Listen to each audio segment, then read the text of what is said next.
everyone and welcome back to our Zero to Hero series। आज की इस video में हम स्टार्ट करने जा रहे हैं फ्रैक्शंस। हमारी वीडियो नंबर 19 है ये, और इसमें हम फ्रैक्शंस स्टार्ट करने जा रहे हैं। फ्रैक्शंस का पूरा बेसिक पढ़ेंगे। इससे पहले हम एलसीएम, एचसीएफ और फैक्टर्स के बारे में हम पुरानी लास्ट वीडियोस में पढ़ चुके हैं। अगर आपने हमारी वो वीडियोस नहीं देखी हैं तो चैनल पे अपलोडेड है, आप जाके देख सकते हैं। फ्रैक्शंस में देखिए हम क्या क्या पढ़ने वाले हैं। फ्रैक्शंस का हम हर टॉपिक कवर करने वाले हैं। इसके लिए मैंने 3 पार्ट्स में वीडियो बनाई है। पार्ट 1 में हम ये सारे टॉपिक्स पढ़ने वाले हैं कि फ्रैक्शन क्या होता है, क्वार्टर, हाफ, फुल, फ्रैक्शन को शेड करना, टाइप्स ऑफ फ्रैक्शन कौन कौन से होते हैं और इक्विवेलेंट फ्रैक्शन हम कैसे बना सकते हैं। ठीक है, ये हमारी वीडियो नंबर 19 में पूरा आ जाएगा। नेक्स्ट जो हमारी वीडियो होगी वीडियो नंबर 20, उसमें हम पार्ट 2 देखेंगे, जिसमें हम अनलाइक फ्रैक्शन को लाइक फ्रैक्शन में कन्वर्ट करना, असेंडिंग डिसेंडिंग ऑर्डर जैसे कि कंपेयरिंग फ्रैक्शन भी कहते हैं वो करना, how to convert improper fraction to mixed fraction and mixed fraction to improper fraction, ये भी देखेंगे हम। साथ में फ्रैक्शन को सिंप्लीफाई करना भी देखेंगे। बहुत सारे बच्चों को फ्रैक्शन सिंप्लीफाई करना नहीं आता है, जिसकी वजह से हायर क्लासेस में जाके उन्हें बहुत प्रॉब्लम्स फेस करना पड़ती हैं। यहाँ पर पार्ट 3 में हम एडिशन, सब्ट्रैक्शन, मल्टीप्लिकेशन और डिवीजन ऑफ फ्रैक्शन देखेंगे। यानी वीडियो 19, 20, 21 पूरी तरह से फ्रैक्शन पे बेस्ड होने वाली है। और अगर आपने ये तीनों वीडियो अच्छे से देख ली तो आई कैन से कि आपके पास कोई भी टॉपिक ऐसा नहीं होगा फ्रैक्शन का जो आपको नहीं आता। A to Z फ्रैक्शन पूरा पढ़ने वाले हैं यहाँ हम, तो तीनों ही वीडियो जरूर देखिएगा। चलिए स्टार्ट करते हैं आज की video. So the first question is what is fraction. Fraction होता क्या है? अगर हम सिंपल डेफिनेशन की बात करें, a fraction is a part of whole thing. पूरी चीज का एक छोटा सा हिस्सा या बड़ा हिस्सा या कैसा भी हिस्सा, उसे हम फ्रैक्शन कहते हैं। एग्जाम्पल के तौर पे अगर मैं बात करूं कि जैसे ये पिज्जा है, ठीक है, इस पिज्जा को 4 पार्ट्स में मैंने डिवाइड कर दिया। अब मैंने इतना हिस्सा खा लिया जो मैं शेड कर रही हूँ, ठीक है, यानी 4 हिस्से थे, 4 में से मैंने एक हिस्सा खा लिया, तो मैंने क्या फ्रैक्शन का पिज्जा खाया? 1/4, ठीक है, 1/4। मैं कह सकती हूँ मैंने 1/4 पिज्जा खाया है या फिर 1/4 पिज्जा मैंने खाया है। अगर मान लीजिए मैं इसके 3 पार्ट्स खा लेती, ये वाला भी खा लेती, ये वाला भी खा लेती और ये वाला भी खा लेती, तो फ्रैक्शन क्या हो जाता?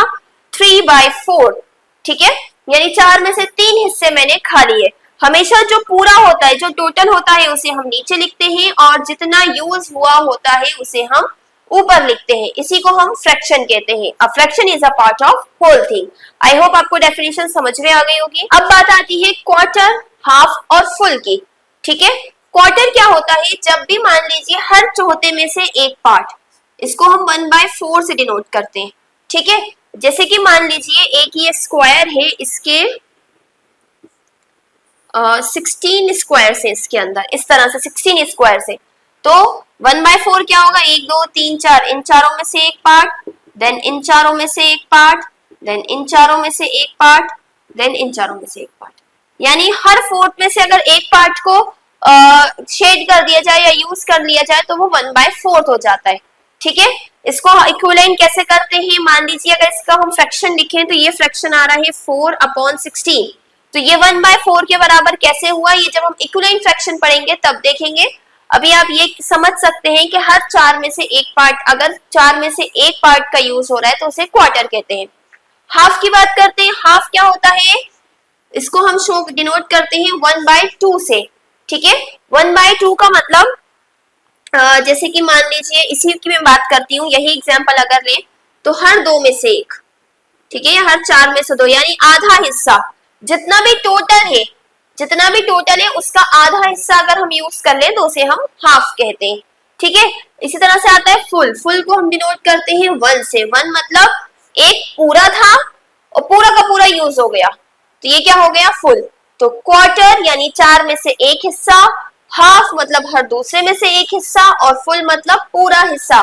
तो ये तीनों टर्म्स आपको याद रखने की जरूरत है। कई बार क्वेश्चन में फ्रैक्शन ना लिखते हुए इन टर्म्स को यूज कर लिया जाता है। सो शेडिंग द फ्रैक्शन, फ्रैक्शन को शेड करना। इस टॉपिक में 2 टाइप के क्वेश्चंस आ सकते हैं। एक टाइप तो ये है कि आपको फ्रैक्शन दे दिया जाए और शेप दे दिया, अब आपको इस हिसाब से इसको शेड करना है। दूसरा तरीका ये है कि शेड दे दिया गया और फ्रैक्शन लिखना है, ठीक है। तो पहले हम पहला वाला करेंगे कि हमें फ्रैक्शन दिया हुआ है और हमें क्या करना है? शेड। इसके बाद हम क्या देखेंगे? शेड करा हुआ है और हमें फ्रैक्शन लिखना है। तो चलिए जल्दी से इनको देखते हैं। यहाँ पे क्या है, एक सर्कल है जो 4 पार्ट्स में डिवाइड है, इसको 1/2 में करना है, यानी हर दूसरे में से एक पार्ट, यानी ये 2 में से एक पार्ट। मान लीजिए मैं ये शेड कर देती हूँ, इन दोनों में से ये वाला शेड हो गया, देन इन दोनों में से भी एक पार्ट, हर 2 में से, ठीक है। 4 में से एक नहीं है, यहाँ पे कई बार बच्चे क्या करते हैं, सिर्फ ऊपर वाला नंबर देख के शेड कर देते हैं, ठीक है। इसी तरह से ये वाला देखिए, इसमें क्या करना है, 3 में से 2 पार्ट शेयर करना है। 1 2 3 पार्ट से इनमें से 2 शेड करेंगे हम। इस तरह से ये एक शेड हो गया और ये दूसरा। यहाँ पर मैं पूरा शेड अच्छे से करके नहीं बता रही हूँ, अगर आपके एग्जाम्स में आता है, अगर आप 5th क्लास तक हैं तो इस टाइप के क्वेश्चन आपके एग्जाम्स में आते हैं, तो आपको अच्छे से शेड करना है, ऐसे टेम्पररी वाली शेडिंग नहीं करना, ठीक है। यहाँ पर देखिए 2/3, यानी हर तीसरे में से 2 पार्ट, यानी 1 2 3 4 5 6 7 8 9 है टोटल, यानी इन तीनों में से 2 पार्ट, ये वाला और ये वाला कर दिया मैंने। इन तीनों में से 2 पार्ट, आप कोई सा भी शेड कर सकते हैं जैसी आपकी मर्जी हो, और फिर इन तीनों में से 2 पार्ट। इसी तरह से ये वाला देखते हैं, यहाँ पे 5 में से 2 पार्ट, 1 2 3 4 5। एक बार शेड करने से पहले काउंट जरूर कर लीजिएगा, कोई कंफ्यूजन ना हो। तो 2 पार्ट्स मुझे शेड करना है, तो मैं एक ये वाला पार्ट शेड कर रही हूँ और एक ये वाला पार्ट। ओके, नेक्स्ट टॉपिक की तरफ चलते हैं अब हम, कि जब शेड करा हुआ दिया होगा तो हम उसमें फ्रैक्शन कैसे लिखेंगे। सो यहाँ पे अब हम देखते हैं, यहाँ पे क्या है, शेड करा हुआ दिया है और हमें फ्रैक्शन लिखना है, ठीक है। तो जैसे अगर मैं इसकी बात करूं तो हम काउंट करते हैं 1 2 3 4 5 6 7 8। टोटल कितने हैं वो हम नीचे लिखेंगे 8, ठीक है, या पॉन का साइन लगाएंगे बीच में। और यहाँ पे देखिए शेडेड कितने हैं 3, उसको हम ऊपर लिखेंगे, ठीक है।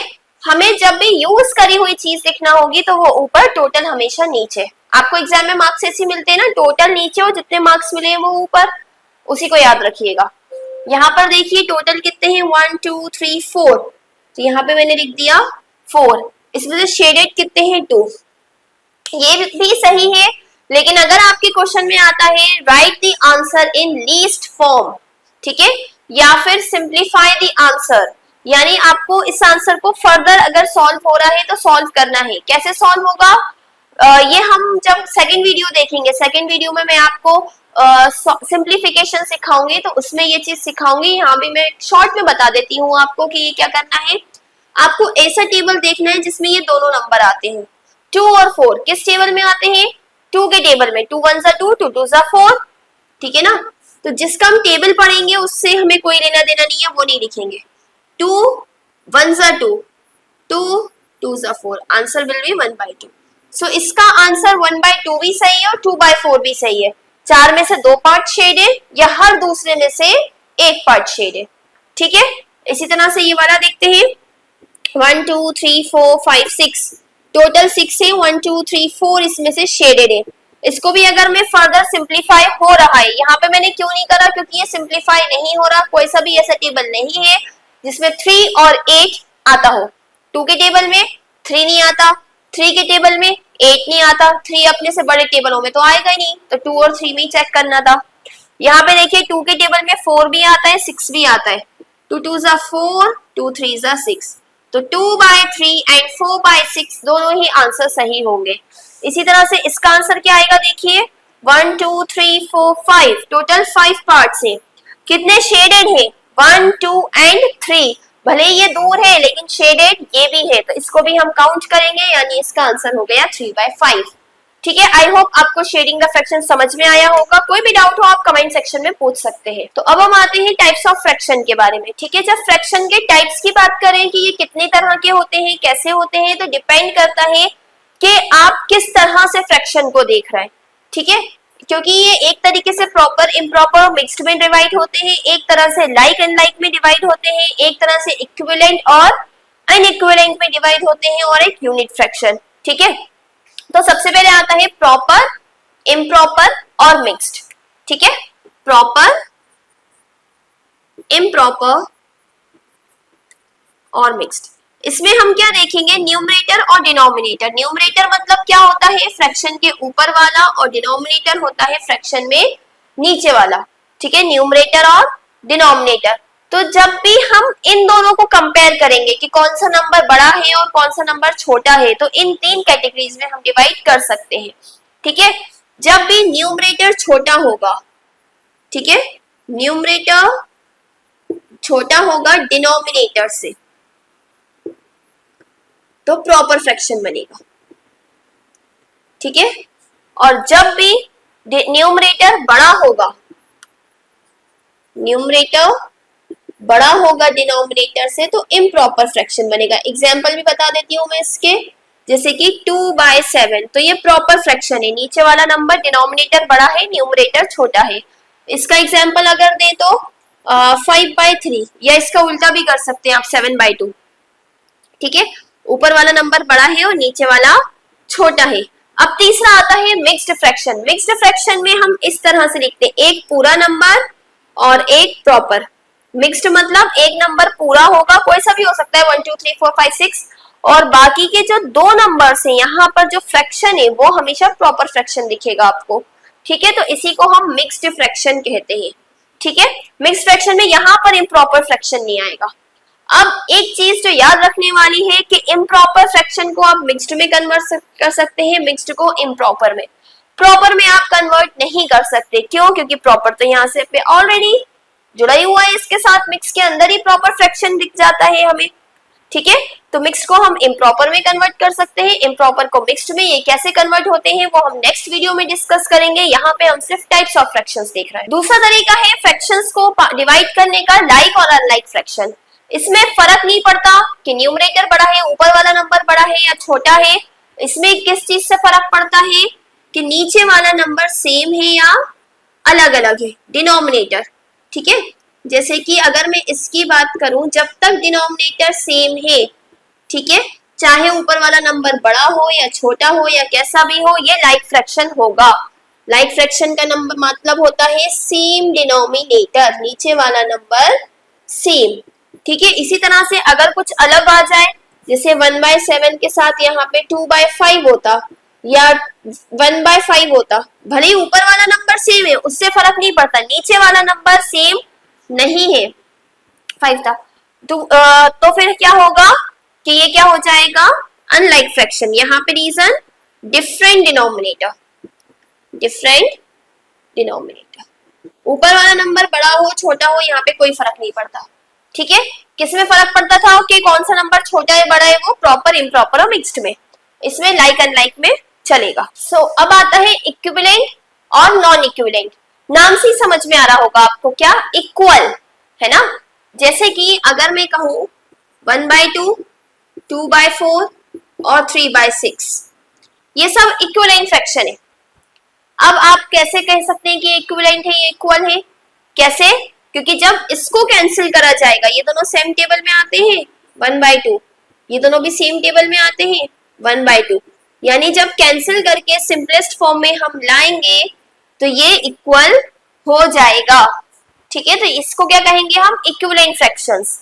ठीक है, अगर यहाँ पे बात करें 3/4 और 1/2, तो ये इक्विवेलेंट नहीं है। क्यों? क्योंकि 3 और 4 सेम टेबल में नहीं आते, कैंसिल होंगे ही नहीं। ठीक है, और कैंसिल नहीं होंगे तो बराबर भी नहीं होंगे। अगर मैं कहूँ 4/16, तो भी इक्विवेलेंट नहीं होगा। क्यों? क्योंकि भले ये सेम टेबल में आते हैं, लेकिन कैंसिल होने के बाद क्या आ रहा है, 1/4, तो ये बराबर नहीं आ रहा। इक्विवेलेंट मतलब कैंसिल होने के बाद बराबर आएंगे, नॉन इक्विवेलेंट मतलब सॉल्व होने के बाद, कैंसिल होने के बाद बराबर नहीं आएंगे। ठीक है, तो तीनों ही टाइप आपको समझ में आ गए होंगे, प्रॉपर, इम्प्रॉपर, मिक्स्ड। ये अकेले भी वो हो जाते हैं, कैटेगराइज हो जाते हैं, लेकिन लाइक अनलाइक के लिए आपको एक से ज्यादा फ्रैक्शन चाहिए, क्योंकि लाइक फ्रैक्शन में भी हम 2 या 2 से ज्यादा फ्रैक्शंस को देखते हैं कि डिनोमिनेटर सेम होना चाहिए, 2 या 2 से ज्यादा फ्रैक्शंस में। इसी तरह से इक्विवेलेंट भी 2 या 2 से ज्यादा फ्रैक्शंस की हमें जरूरत पड़ेगी। ठीक है, इसमें हमें 2 या 2 से ज्यादा की जरूरत नहीं पड़ती, इसमें अकेले फ्रैक्शंस को ही हम डिवाइड कर सकते हैं कैटेगरीज में। अब है यूनिट फ्रैक्शन और नॉन यूनिट फ्रैक्शन। ठीक है, अभी तक हम सारी चीजों में लाइक अनलाइक फ्रैक्शन में डिनोमिनेटर की बात कर रहे थे। यहाँ पे हम बात करेंगे न्यूमरेटर की। ठीक है, जब भी न्यूमरेटर 1 हो, जिस भी फ्रैक्शन में न्यूमरेटर 1 होगा वो यूनिट फ्रैक्शन होगा। जैसे 1/7, ये भी अकेला अकेला होता है, 1/5, एक से ज्यादा की जरूरत नहीं है इसको। 1/8, 1/11, ठीक है। और नॉन यूनिट फ्रैक्शन जिसमें न्यूमरेटर 1 के अलावा कुछ भी हो सकता है, बस 1 नहीं हो सकता, यानी 2/7, 2/5, 3/8, 7/11, कुछ भी हो सकता है, बस ऊपर नीचे 1 आ सकता है, ठीक है। डिनोमिनेटर में जैसे 2/1, ठीक है ना, इस तरह से हो सकता है, लेकिन ऐसा नहीं हो सकता। क्लियर? सो यहाँ पे हमारे टाइप्स ऑफ फ्रैक्शन कंप्लीट होते हैं। आपको जो भी डाउट हो आप कमेंट सेक्शन में पूछ लीजिएगा। नेक्स्ट वीडियो में भी, आने वाली वीडियो में मैं उस टॉपिक को इंक्लूड कर दूंगी जिसमें भी आपको डाउट है। सो अब बात आती है इक्विवेलेंट फ्रैक्शंस आप बनाएंगे कैसे। जैसे आपको एक नंबर दे दिया 2/7, इसके 5 इक्विवेलेंट फ्रैक्शंस बनाना है, तो पहले तो मैं 5 बार लिख लेती हूँ ताकि मैं 5 इक्विवेलेंट फ्रैक्शंस बना सकूं। 3 बार मैंने यहाँ लिख दिया, 2 टाइम्स में यहाँ लिख रही हूँ, हो गया 5 टाइम्स। अब देखिए इक्विवेलेंट फ्रैक्शन बनाने के लिए हमें क्या करना पड़ेगा, न्यूमरेटर डिनोमिनेटर में सेम नंबर से मल्टीप्लाई करिएगा, ठीक है। मान लीजिए यहाँ पर मैं दोनों में 2 से मल्टीप्लाई कर रही हूँ, यहाँ पे दोनों में 3 से मल्टीप्लाई करूंगी, यहाँ पे दोनों में 4 से मल्टीप्लाई करूंगी, यहाँ पर दोनों में 5 से मल्टीप्लाई करूंगी, ठीक है, और यहाँ पे दोनों में 6 से मल्टीप्लाई, क्योंकि ये दोनों फिर 2 से कैंसिल हो जाएंगे, ये 3 से, ये 4 से, वो 5 से, वो 6 से। तो जल्दी से देखिए 2 2 4 एंड 14, 2 3 6, 7 3 21, 2 4 8 एंड 7 4 28, 10/35, 12/42। इन सबको चाहे तो आप कैंसिल करके देख सकते हैं। जब आप इन सबको कैंसिल करके शॉर्टेस्ट फॉर्म में लाएंगे तो सबका आंसर आएगा 2/7। कैसे, देखिए कई बार ना बहुत सारे फ्रैक्शंस दे दिए जाते हैं और आपसे ये कहा जाता है कि बताइए इनमें से इक्विवेलेंट फ्रैक्शन कौन से हैं। जैसे कि इसमें आपको दे देंगे 2/7, 4/14, इस तरह का क्वेश्चन भी आता है, 6/21, और एक और दे दिया आपको 1/3, ठीक है। कौन सा इक्विवेलेंट है कौन सा नहीं है, तो देखिए इन सबको आपको कैंसिल करना पड़ेगा। 4 और 14 दोनों 2 से कैंसिल हो रहे हैं, 2 2 4, 2 7 14, 6 और 21 दोनों 3 से कैंसिल हो रहे हैं, 3 2 6, 3 7 21, 1 और 3 नहीं हो रहा है कैंसिल। 2/7, 2/7, 2/7, 1/3, देख लीजिए यहाँ पे हमने 1/3 नहीं बनाया था, 1/3 इज नॉट इक्विवेलेंट। इस तरह का क्वेश्चन भी आ जाता है, ठीक है, और इक्विवेलेंट बनाने को भी आ जाता है। तो जब भी आप इक्विवेलेंट बनाएं, न्यूमरेटर डिनोमिनेटर दोनों में सेम नंबर से मल्टीप्लाई करके लिख दीजिएगा, इक्विवेलेंट फ्रैक्शन बन जाएगा। ओके, आई होप आपको हमारी वीडियो अच्छी लगी होगी। इसी तरह की और वीडियोस के लिए please do like, share and subscribe to my channel. Thank you.